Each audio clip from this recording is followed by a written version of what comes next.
नमस्कार। गायत्री ज्योतिष केंद्र में आप सभी लोगों का स्वागत है। आप लोगों के लिए हमेशा ही ज्योतिष शास्त्र से जुड़ी हुई महत्वपूर्ण जानकारी के एपिसोड हम समय समय पर प्रसारित करते रहते हैं। ज्योतिष शास्त्र से जुड़ी हुई हर प्रकार की जानकारी हम आप लोगों के लिए लेकर आते हैं। जानकारी ऐसी कि जिस पर यदि आप अमल करते हैं तो उसका प्रतिफल आप अवश्य ही देखते हैं। अक्सर हम आप लोगों के साथ नवग्रहों के बारे में चर्चा करते रहते हैं। इनसे संबंधित अति सरल और तुरंत फलदायी उपाय आदि आप लोगों के बीच लेकर आते हैं। आज भी हम आप लोगों के लिए अक्सर जिस ग्रह के बारे में हम सबसे ज्यादा चर्चा करते हैं, राहु ग्रह से संबंधित कुछ ऐसी जानकारियां लेकर आए हैं जो जानकारियां अपने आप में आपको अचंभित कर देंगी।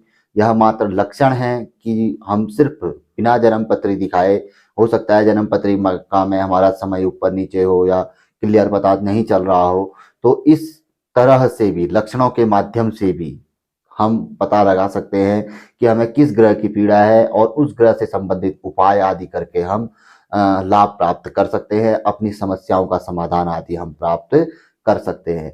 तो सर्वप्रथम हम आप लोगों को राहु ग्रह व केतु ग्रह, फिर उसके बाद शुक्र ग्रह, शनि ग्रह और सूर्य ग्रह, सभी ग्रहों के बारे में बताएंगे कि लक्षण जो 4-5 कुछ ऐसे लक्षण पूर्व में भी हम आप लोगों के लिए लेकर आए हैं, अभी भी हम आप लोगों के लिए लेकर आए हैं। इन लक्षणों से आप सीधा सीधा सा जान सकते हैं कि किस ग्रह से संबंधित पीड़ा है और हमें किस ग्रह से संबंधित उपाय हमें करना है और क्या करना है। तो आज बात करेंगे राहु ग्रह के बारे में। राहु ग्रह के बारे में 5 ऐसी चीजें जिन चीजों को यदि आप समझ जाते हैं, जान जाते हैं, तो आप आसानी से पता लगा सकते हैं क्या राहु ग्रह की पीड़ा आपको है। यदि है तो आप राहु ग्रह से संबंधित उपाय करिए। तो इसमें पहला बताया गया है, जब जिस व्यक्ति को राहु ग्रह की पीड़ा होती है वह व्यक्ति हमेशा भयग्रस्त रहता है। किसी न किसी प्रकार से उसके मन में अकारण भय हमेशा बना हुआ रहता है। यह राहु ग्रह की पीड़ा के कारण होता है। यदि राहु ग्रह कमजोर होंगे जन्म पत्रिका आदि में या किसी न किसी कारण से वह कमजोर स्थिति होगी उनकी, तो अवश्य ही व्यक्ति किसी न किसी प्रकार से सब कुछ ठीक ठाक होते हुए भी एक अकारण मन में भय किसी न किसी प्रकार का लगे रहेगा। भले ही वह अपने परिवार से संबंधित हो, सामाजिक हो या स्वास्थ्य से हो या किसी न किसी तरीके से धन से संबंधित हो, भय हमेशा बना रहेगा। यहाँ तक कि स्वप्न भय, खराब स्वप्न का दिखना है, स्वप्न में मरे हुए व्यक्ति आदि का दिखना है या सांप आदि दिखना है, भैंसा आदि दिखना है, ये चीजें दिखना खराब स्वप्न बताया जाता है। यह राहु ग्रह से संबंधित माना जाता है जो कि भय पैदा करता है। दूसरा बताया गया है, यदि राहु ग्रह की यदि पीड़ा होगी तो व्यक्ति किसी न किसी तरीके से ऋणग्रस्त अवश्य रहेगा। ऋणग्रस्त धनहीनता अवश्य व्यक्ति के ऊपर पे रहेगी। भले ही वह कितना ही कमा ले, कितना ही वह ज्यादा कमा ले, किसी न किसी प्रकार का ऋण उसके ऊपर पे अवश्य ही बना रहेगा। कुछ ऐसे कार्य शुरू कर देगा कि जो आधे में रुक जाएंगे, क्योंकि वो कहीं ना कहीं पैसे वाली बात आ जाएगी और ऋण कहीं ना कहीं उसके ऊपर पे हो जाएगा। तो राहु ग्रह से पीड़ित व्यक्ति हमेशा जीवन में किसी न किसी तरीके से ऋण उसके ऊपर पे रहता है और धन की कमी उसके जीवन में हमेशा बनी रहती है। यह भी राहु ग्रह यदि कमजोर होंगे जन्म पत्रिका में, ऐसी स्थिति अवश्य ही देखने में आएगी। धनहीनता, ऋणहीनता यानी कि ऋणग्रस्त व्यक्ति अवश्य ही रहता है। तीसरा बताया गया है रोगग्रस्त। किसी न किसी प्रकार के रोग से व्यक्ति ग्रस्त अवश्य रहेगा। वर्ष में 2-3 बार उसे किसी न किसी तरीके की बड़ी बीमारी या किसी न किसी तरीके से स्वास्थ्य में कष्ट होकर समय का बर्बाद होना, यह अवश्य ही व्यक्ति के साथ लगा रहता है। यदि राहु ग्रह जन्म पत्रिका में कमजोर होते हैं तो वह व्यक्ति को रोगग्रस्त भी रखते हैं। किसी न किसी प्रकार के रोग से व्यक्ति को जीवन में भय बना रहता है कि कोई बड़ी भयंकर बीमारी आदि तो नहीं आएगी। यह तीसरा ऐसा लक्षण बताया गया है कि यह राहु ग्रह से संबंधित है। चौथा बताया गया है, व्यक्ति के अंदर धैर्य की कमी। ऐसा व्यक्ति धैर्यशाली नहीं होता है। राहु कमजोर होगा तो व्यक्ति जल्दबाजी वाला ज्यादा रहेगा, हर कार्य में जल्दबाजी, जिससे कि कार्य में असफलता उसे लगातार मिलते रहती है। धैर्य के साथ कोई व्यक्ति कार्य नहीं करता है। राहु ग्रह यदि कमजोर होंगे तो ऐसी स्थिति व्यक्ति के देखने में आती है। व्यक्ति जल्दबाज किस्म का होता है, हर जगह पे जल्दबाजी से उसके कार्य बिगड़ते अक्सर दिखाई देते हैं। पांचवा बताया गया है कि व्यक्ति के अंदर धैर्य की कमी तो हमने बता दिया है।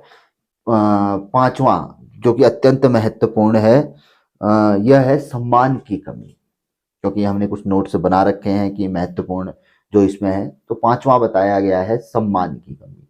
व्यक्ति के अंदर यदि राहु ग्रह की जन्म पत्रिका में स्थिति कमजोर आदि होगी तो व्यक्ति को कितना ही अच्छा व्यक्ति कर ले, समाज में कर ले, अपने घर आदि में कर ले, उसे सम्मान नहीं मिल पाएगा। उचित सम्मान जिसका वह अधिकारी होना चाहिए, जो उसे मिलना चाहिए वाकई में, वह उसे राहु ग्रह के कारण नहीं मिल पाता। राहु ग्रह कमजोर होंगे जन्म पत्रिका में या किसी न किसी तरीके से पीड़ादायक वाले होंगे तो व्यक्ति बहुत अच्छा कर ले, किसी के लिए बहुत कुछ कर ले, सब कुछ दे दे, तो भी कभी उस वह व्यक्ति का गुणगान नहीं करता, यानी कि व्यक्ति को यश की प्राप्ति नहीं होती है। व्यक्ति कितना ही अच्छा कर ले, सम्मान उसे कहीं ना घर के अंदर मिलेगा, ना घर के बाहर मिलेगा, कहीं पर भी, ना कार्यस्थल में, किसी भी जगह पे। तो ये 4-5 चीजें ऐसी बताई गई है जो अत्यंत महत्वपूर्ण है। यदि ये चीजें हमारे अंदर हैं, ये चीजें हमें देखने में आ रही है, तो हमें मान लेना चाहिए कि राहु ग्रह से संबंधित यह समस्या है। तो राहु ग्रह जनित उपाय आदि कर लेने चाहिए। यदि जन्म पत्रिका आदि का विवरण कुछ ना हो तो सीधा सामने मतलब 12 कैरेट से ऊपर का गोमेद धारण कर लेना चाहिए, देख लेना चाहिए न्यूमरोलॉजी आदि के माध्यम से, या वैसे ही 12 कैरेट से ऊपर का गोमेद धारण बाएं हाथ की मध्यमा में हम कर सकते हैं। लाभ हमें अवश्य मिलेगा अगर ऐसे लक्षण देखने में आ रहे हैं। तो पहला, जैसा हमने आपको बताया, क्या कहते हैं, भयग्रस्त रहता है व्यक्ति। दूसरा, क्या कहते हैं, व्यक्ति किसी न किसी तरीके से ऋणग्रस्त रहता है, रोगग्रस्त रहता है, धैर्य की कमी व्यक्ति के अंदर होती है, और व्यक्ति को सम्मान में भी व्यक्ति के कमी रहती है। व्यक्ति को पूर्ण सम्मान व्यक्ति को अपने जीवन में नहीं मिल पाता है। तो इन चीजों को दूर करने के लिए राहु ग्रह जनित उपाय आदि करने चाहिए। काफी उपाय हमने यूट्यूब पे आप लोगों के लिए लाए हुए हैं, आप उन्हें देख सकते हैं, आजमा सकते हैं। साथ ही सबसे अचूक उपाय के तौर पर हम कहते हैं कि भाई गोमेद रत्न धारण करिए, आपके पास परमानेंटली आपके हाथ में रहेगा और रिजल्ट भी आपको देखने में अवश्य ही आएगा। क्योंकि उपाय आदि आपके छूट सकते हैं, रुक सकते हैं कहीं पर को, लेकिन गोमेद रत्न यह है कि वो कंटिन्यू रत्न जो होता है कि आपके हाथ में बंधा हुआ रहता है, आप उससे बंधे हुए रहते हैं, तो रिजल्ट अवश्य ही रहता है रत्न आदि में। तो यह जानकारी काफी अच्छी थी। इसी तरीके से केतु ग्रह जनित जानकारी भी हम आप लोगों के लिए लेकर आएंगे। जो लोग यहाँ देख रहे हैं तो हम उनसे आग्रह करेंगे कि अवश्य ही केतु ग्रह जनित जानकारी भी देखिए। हो सकता है आपके अगल बगल भाई बंधु इधर उधर परिवार में या नियर डियर कहीं पर किसी को ऐसी समस्या हो तो आप पता लगा सकते हैं, बता सकते हैं कि भाई ये समस्या है, इस ग्रह से संबंधित वो कर लो। ये आदि छोटी मोटी जानकारी यह आप भी लक्षण देख के तो पता लगा सकते हैं, क्योंकि इतना तो हर कोई बुद्धिमान होता है कि सामने वाले की हरकतें आदि से पता लगा सकता है कि यह व्यक्ति किस प्रवृत्ति का है। तो ये चीजें काफी जानकारी भी रहती हैं, ज्ञान भी हमारा बढ़ाती हैं। तो जानकारी काफी अच्छी थी, पसंद आई तो जरूर आगे बढ़ाकर शेयर कर सकते हैं। नए लोगों से आग्रह रहता है गायत्री ज्योतिष केंद्र के साथ जुड़े, चैनल को सब्सक्राइब करें, बेल आइकन दबाएं।